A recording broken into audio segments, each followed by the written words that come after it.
Hello Internet, my name is the Neon Gemini and welcome to my channel. Today I'd like to talk to you about something serious. One of my personal favorite games, Mirror's Edge, is dropping its second release. Its first release was E3's 2008, which at that time, I'm thinking 2008 to now, it was probably the best looking game that they had seen in a while. So I happen to know that two drawbacks of the game are: one, its replayability. There is no multiplayer, but there is a challenge mode when you can complete a mission in a certain time, and if you manage to beat somebody else's time, they can go back and then beat yours or whatever, or try to at least. But another one of the things that I want to see, or one of the things that I want to see from Mirror's Edge 2, which got announced at E3 2015, a few months ago actually, which I'm really excited for. Might just get a next gen console for that game actually. But I haven't really seen the point in getting next gen consoles. I know they're going to take over, and I know, well, I don't know that they're going to take over so much as, from what I've heard, Black Ops 3 is coming out, and that's supposed to be on all consoles. So that's going to be awesome. But anyways, back on to Mirror's Edge. Mirror's Edge is a parkour style game set in a city that has no freedom.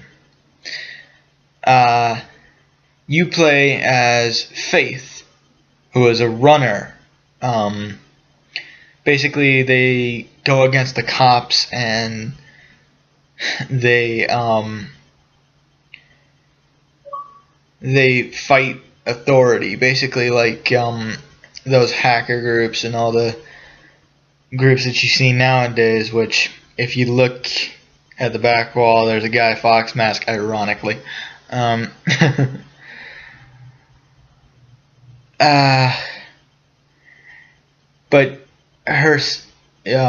you play as a runner trying to help out her sister, who got into some deep water by being in the wrong place at the wrong time, essentially. She gets framed for a murder, and you're supposed to prove her innocence by going around and finding out who actually did it. For those of you that haven't played the game, I'm not going to spoil the ending, because of course it is a good one. But for those of you who have played the game, you know, okay, and it's fun the first time you play it. Me personally, I played the demo at least 90 times while wanting the real game for myself. But once I got the real game, it did not compare, or the demo did not compare to the real game.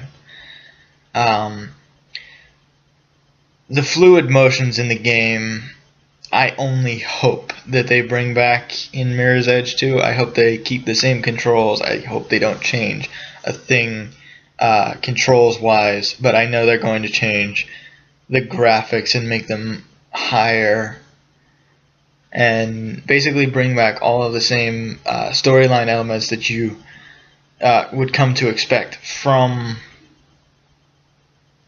a Mirror's Edge game.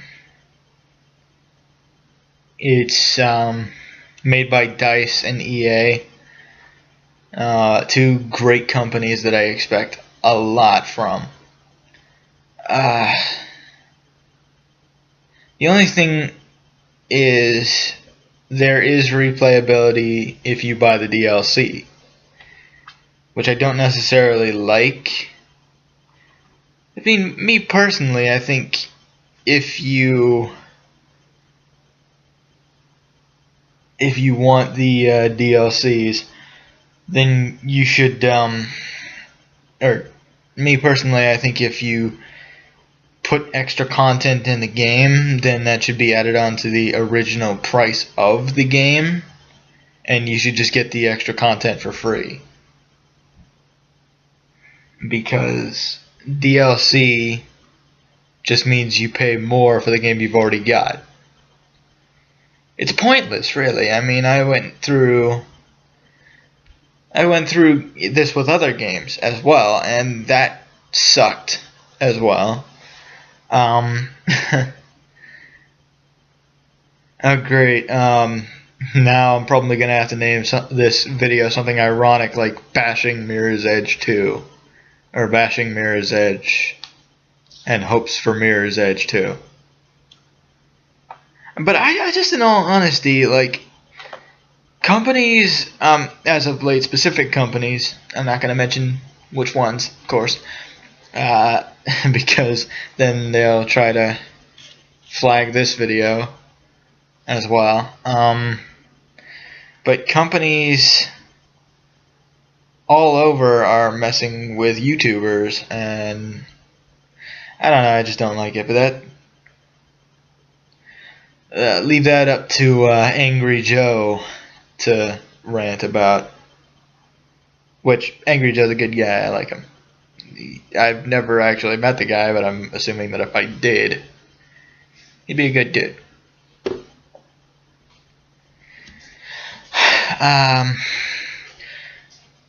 So yeah, as far as Mirror's Edge goes, 4.5 stars out of 5.